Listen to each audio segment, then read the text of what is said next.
Goeienaand, Suid-Afrika was vandag weer in die kollig op die internasionale nuustoneel. Goeienaand. Ja, nog deure het vir Suid-Afrika oopgegaan, terwyl sanksies en sportboykotte verkrummel. Die grootste nuus vanaand is, Amerika hef sanksies teen Suid-Afrika op. This is a moment in history which many believed would never be attained. But we've done so through the efforts of many people in South Africa and around the world. Brittanje lewer 'n pleidooi vir die terugvloei van buitelandse kapitaal na Suid-Afrika. Now and not later is the time to start encouraging investment in South Africa's future. Suid-Afrikaanse cricketspelers gaan weer hulle krag op internasionale velde toon.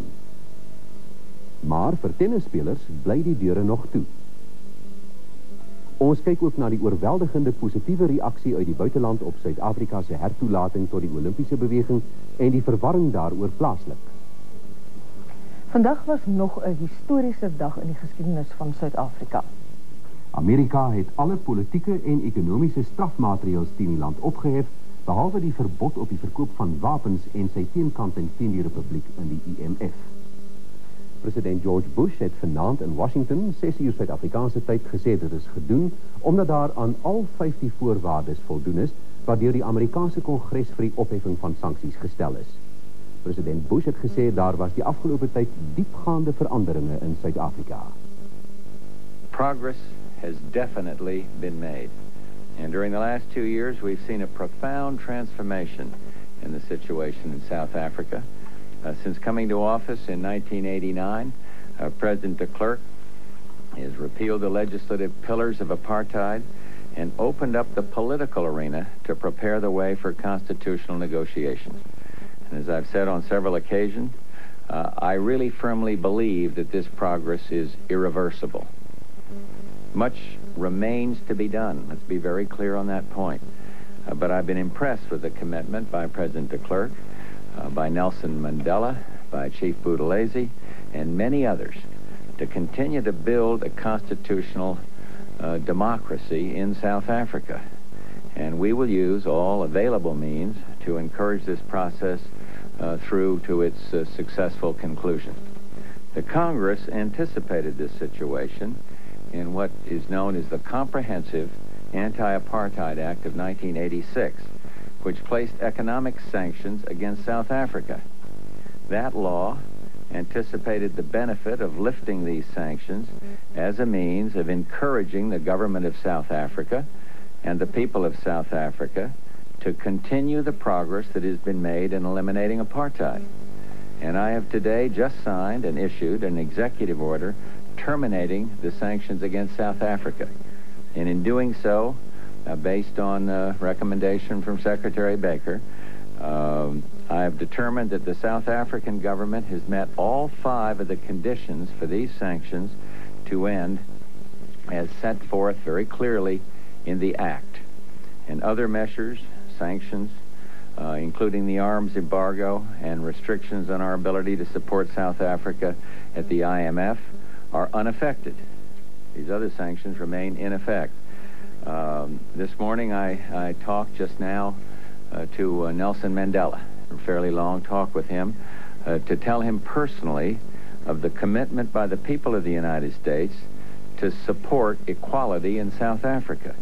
And I told him of my personal belief that lifting the sanctions at this time is the right thing to do in order to encourage continued change in his country, to help provide a more stable and dynamic economy in which the blacks of South Africa can participate.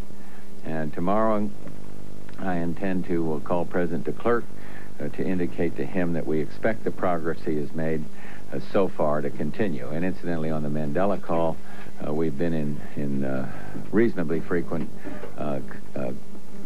touch, and I told him that certainly that consultation will certainly continue, and he seemed to be understanding and pleased about that. The peaceful transition to the new South Africa will not occur in a vacuum. South Africa must achieve full economic health through a strong rate of growth if it is to meet the expectations of all South Africans for better life. The end of sanctions on trade and investment will encourage this process. And we hope that state and local governments and private institutions in the United States will take note of our action and act accordingly to help build a new South Africa, to help build employment opportunity in South Africa.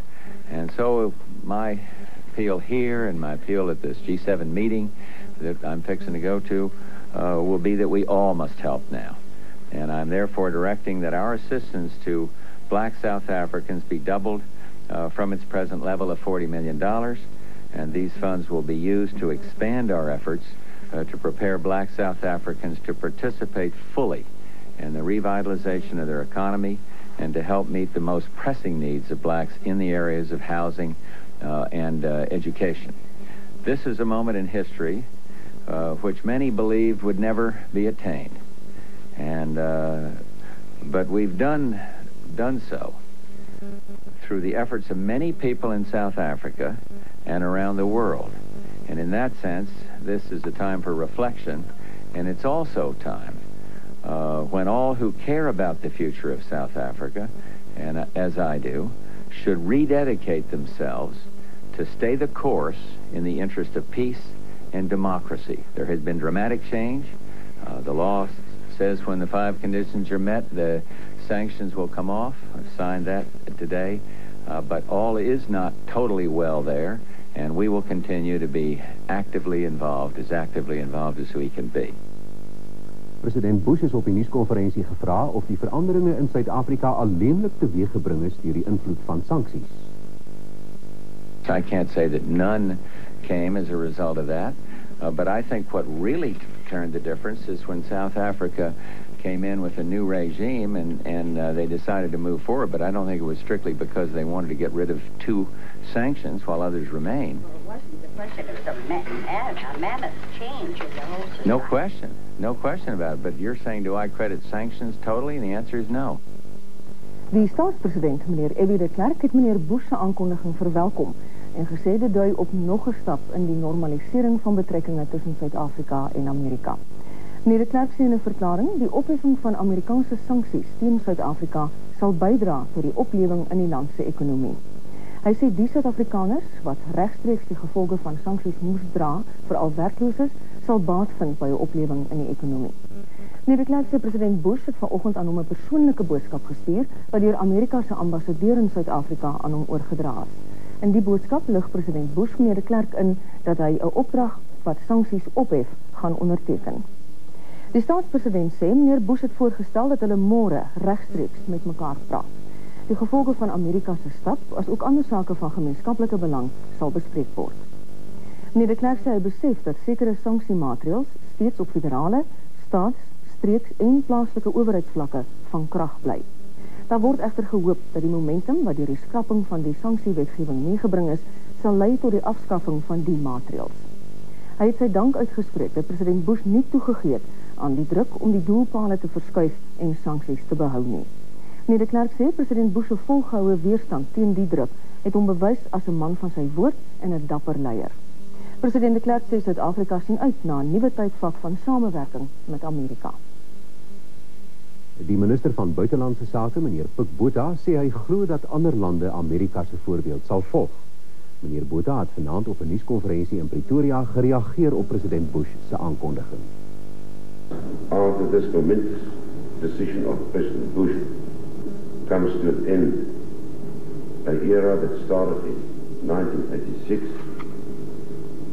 with a tremendously harmful effect on the growth rate of the South African economy. As is known, the 12 European countries have already abandoned sanctions. We now know, as President Clark clearly states, that this momentous decision will lead all over the world, universally, to the termination of sanctions, particularly by those countries and governments who indicated either privately or publicly that they were waiting for the United States lead in doing so. As you can imagine, this is for us a very, very great day. And we can now really look forward, we hope, in the words of President Bush, for South Africa to achieve greater economic growth. President Bush also indicated in his statement, which I just saw myself on television, that he would hope that his decision would lead to determination of sanctions at state and municipal level, city council level in the United States. I wish to urge South African business institutions as well as the American Chamber of Commerce to pursue the sentiment of President Bush so that we can get rid finally of all restrictions on trade and business between South Africa and the United States of America. After all, the United States is the guiding force, the leading force in persuading the whole world to follow policies of private competition and free trade. And we trust that soon all those sanctions would also come to an end. Gemengde reaksie op Amerika se aankondiging is van verskeie politieke partye en ander organisasies ontvang. Die KP sê hy is bly dat Suid-Afrika ongehinderd kan deelneem aan die internasionale handelsverkeer. Die KP se woordvoerder oor buitelandse sake, meneer Tom Langley, sê dit is Suid-Afrika se reg en moes nooit belemmer gewees het nie. Hy het egter die sanksies en die voorwaardes vir die opheffing daarvan bestempel as flagrante inmenging in Suid-Afrika se huishoudelike sake. Die leier van die Demokratiese Party, Dr. Zak de Beer, het gesê hy is verheug deur die nuus dat sanksies opgehef is. Hy sê die sielkundige uitwerking daarvan sal byna groter as die regstreekse gevolge wees. Solidariteit sê by monde van sy woordvoerder oor buitelandse sake, meneer Ashwin Mohanlal, hy is bemoedig deur die stap. Hy sê dit is belangrik dat alle sanksies so spoedig moontlik opgehef word, sodat die heropbou van die land se ekonomie in alle erns kan begin. Die ANC sê hoewel Amerikaanse sanksies bygedra het tot politieke normalisering in Suid-Afrika, is die opheffing daarvan ontydig. Die organisasie sê alle politieke gevangenes, soos met die regering ooreengekom, is nog nie vrygelaat nie. Dit was 'n voorvereiste vir die opheffing. Die hoofminister van KwaZulu en leier van die Inkatha Vryheidsparty, Dr. Mangosuthu Buthelezi, het dit as die beste nuus in 'n lang tyd bestempel. Hy sê die miljoene mense wat die prys betaal het vir sanksies, sal dit eweneens verwelkom. Dr. Buthelezi het gesê dat president de Klerk nou aanmoediging verdien na die stappe wat hy reeds gedoen het. Die sekretaris-generaal van die Pan-Africanist Congress, meneer Benny Alexander, sê president Bush se stap was te vroeg, aangesien swart mense in Suid-Afrika nog nie stemreg het nie. Die Suid-Afrikaanse Raad van Kerke het ook die opheffing van sanksies as te vroeg bestempel en sê hy het met spyt daarvan kennis geneem. Botswana het Amerika se stap verwelkom en sê dit dui op 'n keerpunt in Suider-Afrika se ekonomie. By ons in die ateljee is 'n lid van ons parlementêre redaksie, Lester Vinker. Goeienaand, Lester. Goeienaand, Marietta. Jou interpretasie? Marietta, hierdie land het reeds 'n moeilike pad geloop met die transformasie van sy samelewing. Maar hier nou reeds in hierdie relatieve vroeë stadium begin die land die vrugte daarvan te pluk.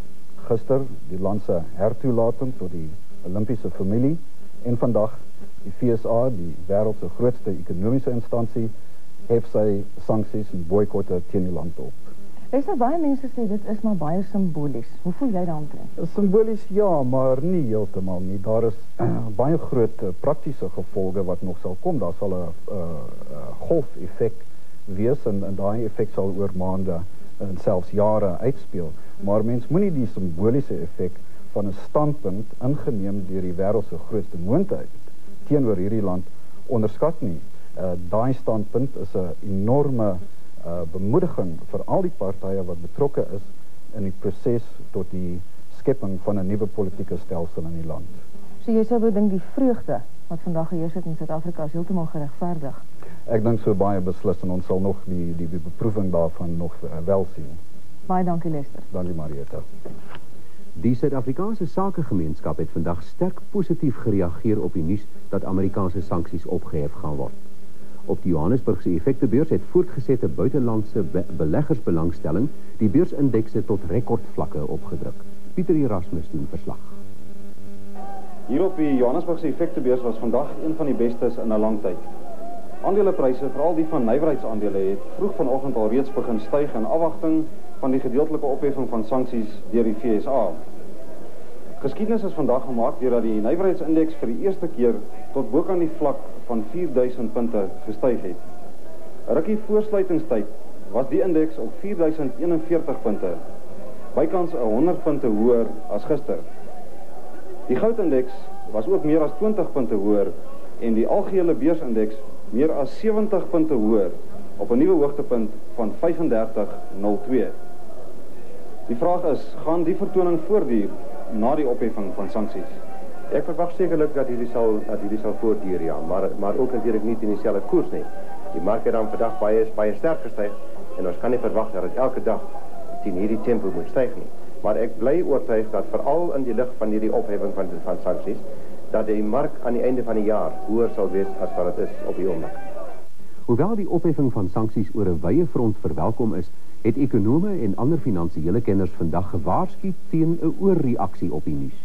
Kobus Bester doen nou verslag uit die nuuskantoor. Die opheffing van die Amerikaanse sanksies word deur die finansiële gemeenskap hoofsaaklik as 'n simboliese gebaar beskou. En die stap sal waarskynlik 'n groter positiewe sielkundige uitwerking hê as 'n ekonomiese een. Sowel die Afrikaanse Handelsinstituut as die Suid-Afrikaanse Besigheidskamer het gewaarsku dat die opheffing van sanksies nie sal lei tot 'n grootskaalse invloei van beleggingskapitaal nie. Voornemende beleggers in groot werkskepende kapitaalprojekte word steeds deur onder meer individuele en stadswette weerhou van belegging in Suid-Afrika. Maar hulle gaan ook nie belê in toerusting en ander geriewe wat of in politieke onluste vernietig kan word of deur 'n toekomstige regering genasionaliseer kan word nie. Die president van die Reservebank, Dr. Kristals, sê die feit dat lenings van die Internasionale Monetaire Fonds en die Wêreldbank vir die land voorlopig nog ontoeganklik gaan wees, tesame met die beleggers se voortgesette onwilligheid om in kapitaalprojekte te belê, maak 'n verslapping van die monetêre beleid vereers onmoontlik. Daar is nie in hierdie stadium enige moontlikheid dat ons die monetêre beleid in Suid-Afrika sal verander, net omdat die besluit nou geneem is om die sanksies op te hef nie. Nee, ons wil graag eers werklik die goud en valuta reserves in die Reservebank sien en ons wil die beter ekonomiese toestande in Suid-Afrika ondervind voordat ons dit sal verander. En wat die handel betref, sê die hoof van die Suid-Afrikaanse Buitelandse Handelsorganisasie, Dr. Wim Holtes, die stap sal min impak hê behalwe op sakevertroue. Amerika het ongeag sy sanksiebeleid Suid-Afrika se grootste handelsvernoot gebly. En die meeste uitvoerders wat wel aanvanklik deur sanksies geraak is, het gou alternatiewe markte ontgin. Ons is nou in verbinding met die SAIK se verteenwoordiger in Washington, André Leroux. Goeienaand, André. Nou, sê. Uit die perspektief wat jy het in Washington, wat dink jy is die implikasie van hierdie skrapping vandag? Wel, ek dink mense moet in die eerste plek noem dat hier vandag eintlik 'n verstommende ding gebeur het deurdat dit president Bush was wat moes sertifiseer dat alle politieke gevangenes in Suid-Afrika vrygelaat is. Die Amerikaanse administrasie sou wou hê dat die ANC en die regering daaroor saamstem. Dit is nou gelaat aan die Bush-administrasie om dit te besluit.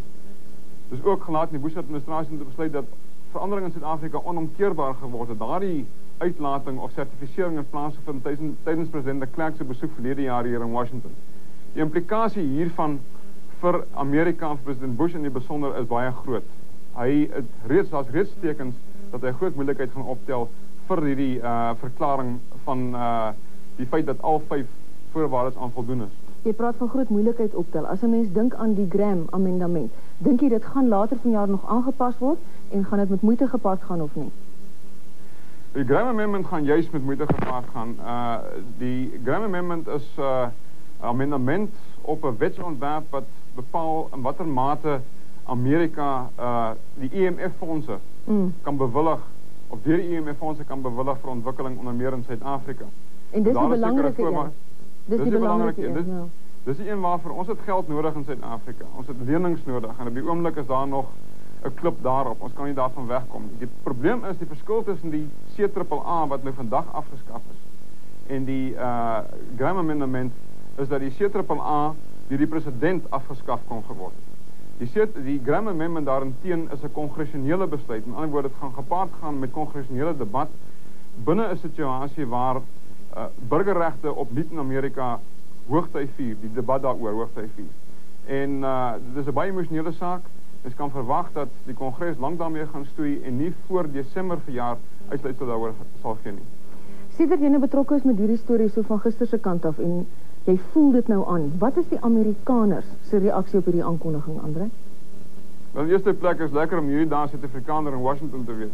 En die Amerikaners is in 'n sekere mate is daar nie groot belangstelling nie, maar aan die ander kant het die swart gemeenskap hier veral deur hulle burgerregte organisasies geweldig kapsie gemaak van vooraf teen hierdie situasie. Die punt is, op die oomblik in Amerika is die burgerregte aksie weer aan die orde van die dag. Dit gaan hier oor affirmative action, programme wat verkeerd loop ensovoorts. Dit gaan oor die instelling van 'n quota wetgewing vir die indiensneming van swart mense in Amerikaanse maatskappye. So die skrapping van sanksies nou val binne in 'n Amerikaanse debatsituasie in. En vanuit die Amerikaanse openbare meningsperspektief uit is die Suid-Afrika vraagstuk 'n rassevraagstuk wat weer eens impakteer op die Amerikaanse vraagstuk. Met gevolg is hier is 'n sekere mate van emosie aan die oplaai oor die ding. Andre Leroux vir jou in Washington, baie dankie hier uit Johannesburg in Suid-Afrika. Dankie.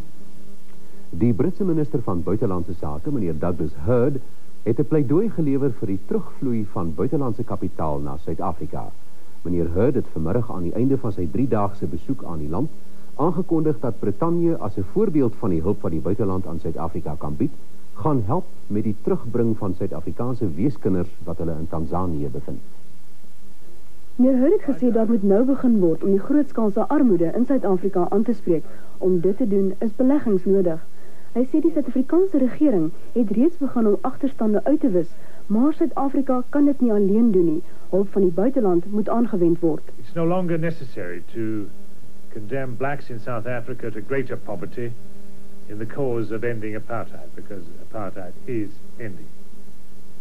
And I don't think South Africa can afford to wait for a final political settlement before tackling the legacy of apartheid. Investment takes time to produce jobs. Now and not later is the time to start encouraging investment in South Africa's future. Oor Britse hulp om Tanzaniese weeskinders na Suid-Afrika te bring, het meneer Hurd gesê 'n gedeelte van die 1 miljoen Britse pond wat Brittanje aan Suid-Afrika gaan skenk, sal vir die doel aangewend word. I had a request from the South African government to see if we would help pay for the return of several hundred orphans from Tanzania. I followed this up with the ANC, who endorsed the request.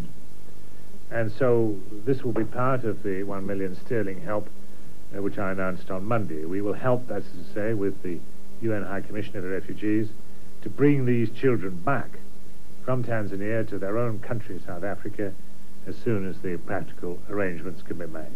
Oor 'n moontlike besoek van die Britse eerste minister, meneer John Major, aan Suid-Afrika, het meneer Hurd gesê, meneer Major is gretig om die land te besoek, maar hy wag vir 'n geleë tyd. Hy vandag ook die Amerikaanse president, meneer George Bush, sy aankondiging oor sanksies en die besluit oor Suid-Afrikaanse kriket verwelkom en gesê dis die aanmoediging wat Suid-Afrika nodig het. Kort op die hake van die goeie nuus oor die opheffing van sanksies, kom die nuus dat Suid-Afrika weer toegelaat is tot die internasionale kriketkonferensie. Die konferensie het vandag in Londen eenparig besluit om Suid-Afrika weer na 21 jaar in die internasionale arena terug te verwelkom. Die besluit is onmiddellik van krag. The Council has recognized the new body for cricket in South Africa, the United Cricket Board of South Africa, and the Council has elected them to full membership of ICC with immediate effect. They had satisfied all the things we've hoped for and asked for over many years, and much, much more than that. Die president van die Verenigde Cricketraad van Suid-Afrika, meneer Jeff Duiken, het in sy reaksie gesê dit is 'n emosionele dag vir Suid-Afrika. Hy het gesê dit was 'n lang en by tye moeilike pad, maar dit is bereik omdat tye verander het. Well, naturally I'm overwhelmed and elated. It's been a long, hard road. I'd like to, as we're now talking to South Africa, ask everybody in the country to pop the champagne corks and propose a toast to cricket. Die besturende direkteur van die raad, Dr. Ali Bagger, het gesê dit is die gelukkigste dag van sy lewe. Hy het gesê Suid-Afrika se hertoelating tot toetskriket sal daartoe lei dat die spel op alle vlakke verder uitgebou word. Maar daarteenoor kon die Suid-Afrikaanse tennisafvaardiging wat die vergadering van die internasionale tennisfederasie in Hamburg, Duitsland bywoon, nie eensstemmigheid bereik oor Suid-Afrika se hertoelating nie, ondanks die feit dat die ITF bereid is om Suid-Afrika as volwaardige lid te aanvaar. Die 90 lidlande van die internasionale tennisfederasie het vroeër vandag vir sy jaarvergadering in die Duitse havenstad Hamburg byeengekom. Een van die belangrikste gesprekpunte op die ITF se agenda is Suid-Afrika se moontlike hertoelating tot die internasionale tennisfederasie en daarmee Suid-Afrika se volle terugkeer tot deelname aan tennis op internasionale vlak. Die presidente van die 3 Suid-Afrikaanse nasionale tennisliggame, die Suid-Afrikaanse Tennisunie, die Suid-Afrikaanse Tennisfederasie en die Tennisassosiasie van Suid-Afrika, het vandag ook gesprekke met die uitvoerende komitee van die internasionale tennisfederasie gevoer. Of Suid-Afrikaanse tennis wel môre die groen lig vir internasionale tennisdeelname gaan ontvang al dan nie, bly in hierdie stadium nog steeds 'n oop vraag. Die 3 nasionale liggame kon ook tot laat vanmiddag toe nog nie ooreenstemming bereik oor Suid-Afrika se terugkeer tot die internasionale tennisfederasie nie. Dit ten spyte van die feit dat die internasionale tennisfederasie, en so blyk dit uit 'n verskeidenheid van gesprekke, wel ten gunste is van Suid-Afrika se terugkeer tot internasionale tennis. Nou dat apartheid meer weggeneem, sekerlik wat die statute betref. Nou vir ons is dit weer die reg dat Suid-Afrika weer sy regte plek moet inneem in die tennisgemeenskap van die wêreld. Ons sê op hierdie stadium nee, totdat ons die grondwerk gevestig het. We would like to see these things taking place when the time is right. Suid-Afrika se hertoelating tot die internasionale Olimpiese komitee gister in Lausanne, Switserland, is met vreugde op eie bodem verwelkom. Hoewel onduidelikheid oor eenheid en die moratorium bestaan, sal 'n amptelike uitnodiging op 25 Julie aan Suid-Afrika gerig word om aan die Olimpiese Spele aanstaande jaar in Barcelona, Spanje, deel te neem. Die Nasionale Olimpiese Komitee van Suid-Afrika, NOXA, is ondanks die erkenning deur die Internasionale Olimpiese Komitee nog nie amptelik gestig nie, hoewel 23 sportsoorte reeds aansoek om lidmaatskap gedoen het. Die grondwet wat op die huidige oomblik ingedien is, was 'n konsepgrondwet en wat nou in sy konsepvorm aanvaar is. Maar sodra NOXA lede het, moet hy nog werklik gestig word met lede. Die aansoeke sal op 27 en 28 Julie oorweeg word, waarna die uitvoerende bestuur verkies sal word. Die voorsitter van NOXA, meneer Sam Ramsamy, het vandag in Lausanne gesê deelname aan die Olimpiese Spele aanstaande jaar sal oorweeg word. Meneer Ramsamy sê Suid-Afrika sal nie aan die Afrika Spele in Kaïro en die Winterspele in Albertville deelneem nie. Deelname aan die Afrika Spele is 'n politieke besluit en die Winterspele sal net 'n blanke organisasie bevoordeel. Hy sê dit is ook te vroeg om aanstaande maand atlete na die Wêreldatletiekkampioenskap in Tokio te stuur. Die Internasionale Amateur Atletiek Federasie besluit op die voorhand van die kampioenskap op 20 Augustus of Suid-Afrikaners kan deelneem. Die adjunkt-direkteur-generaal van die organisasiekomitee, meneer Adeyuki Sasaki, sê 30 Suid-Afrikaanse atlete en 70 beamptes word by die kampioenskap verwag. Die IOK besluit het ook die weg gebaan vir Suid-Afrikaanse gimnaste om in September aan die wêreldkampioenskap in Indianapolis, Amerika deel te neem. We've got all our cards right and I can't see any reason why we shouldn't be there on the 6th of September. Die uitvoerende direkteur van die Europese Golfspelersvereniging, meneer Ken Schofield, het in Glen Eagle, Skotland gesê Suid-Afrika kan moontlik genooi word om in November in Italië aan die Wêreldbeker toernooi deel te neem. Suid-Afrikaners sal ook moontlik binnekort aan alle toernooie in Europa kan deelneem. Die Australiese Amateurboks-Unie het ook vanweë die IOK besluit die internasionale amateurboksvereniging versoek om Suid-Afrika te nooi na die wêreldkampioenskap. Die kampioenskap vind in November in Australië plaas. Die president van die Australiese Rugby Voetbal-Unie, meneer Joe French, het in sy reaksie gesê die besluit kan eenheid in Suid-Afrikaanse rugby bespoedig en verseker dat 'n Wallaby-span binne 12 maande in Suid-Afrika sal speel. Die besluit van die Internasionale Olimpiese Komitee om Suid-Afrika na 30 jaar weer as lid toe te laat, is algemeen verwelkom. Die vraag wat nou ontstaan is hoe ver die sportliggame gevorder het, wat eenheid moet bereik voordat hulle aanstaande jaar aan die Olimpiese Spele kan deelneem. Meneer Dani Malan, voorsitter van die Baan- en Veldvereniging. Atletiek is nog steeds besig met die unifikasieproses. Alhoewel ons 'n nuwe oorkoepelende liggaam het, is die proses nog nie voltooi nie. Maar ek dink dit is baie belangrik om daarop te let dat atletiek al sedert 1971 en selfs vroeër begin het met normalisering, dat ons sedert 1977 'n totale nie-rassige sport is. In ander sportsoorte behoort eenheid ook binnekort bereik te word. Die stigtingsvergadering van die Monkey-Ball Unie van Suid-Afrika is in September vanjaar.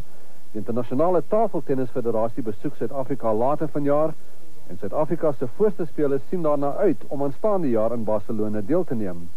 Suid-Afrikaanse tennis ondervind nog geringe probleme, maar na môre se besluit deur die Internasionale Tennisfederasie oor Suid-Afrika behoort die probleme opgelos te wees. Vlugbal het ook probleme, maar 'n afvaardiging van die internasionale liggaam wat Suid-Afrika later die week besoek, behoort leiding in die verband te gee. Suid-Afrika se boksers het nog altyd uitgeblink op die Olimpiese Spele. Meneer Jack Bryant, wat moontlik die president van die nuwe beheerliggaam gaan word, sê hoe hy die toekoms van die sport sien. It's very difficult to say, are our boxers ready to box when we haven't been exposed to competition of the caliber that we would reach or need overseas. What have we reached here? What have we fought here? We haven't been able to box people from overseas. Een van die Olimpiese sportsoorte wat nie onmiddellik by gister se besluit gaan baat vind nie, is sokker. Meneer Stix Morewa verduidelik. Soccer internationally is organized by FIFA. Even the Olympic soccer is organized by FIFA. This still means, therefore, that we would still need to be recognized by CAF and FIFA to qualify for the activities. Op die oomblik lyk alles baie rooskleurig, maar daar is van die kleine sportsoorte wat graag meer tyd wil hê om hulle vir die Olimpiese Spele voor te berei. En hoewel daar van die atlete is wat glo dat hulle met die bestes in die wêreld kan afreken, is daar die wat glo dat hulle nie nou al die mas sal opkom nie. Die 1996 Spele in Atlanta behoort egter 'n ander storie te wees. Uiteenlopende reaksie is uit die binneland ontvang op Suid-Afrika se hertoelating tot die IOK. Die leier van die konservatiewe party, Dr. Andries Treurnig, sê Suid-Afrika se hertoelating is geen deurbraak vir die land nie. Dr. Treurnig sê die nuus word oorskadu deur die duur prys wat daarvoor betaal is. Hy sê gerekend teen die verlies van die volk se vryheid is dit eerder 'n erkenning aan die Suid-Afrikaanse regering vir sy bereidwilligheid om sy volk te onderwerp aan onderdrukking deur 'n toekomstige swart meerderheidsregering. Die PAC het die besluit verwerp en gesê so 'n stap kan slegs met die goedkeuring van die meerderheid Suid-Afrikaners geskied.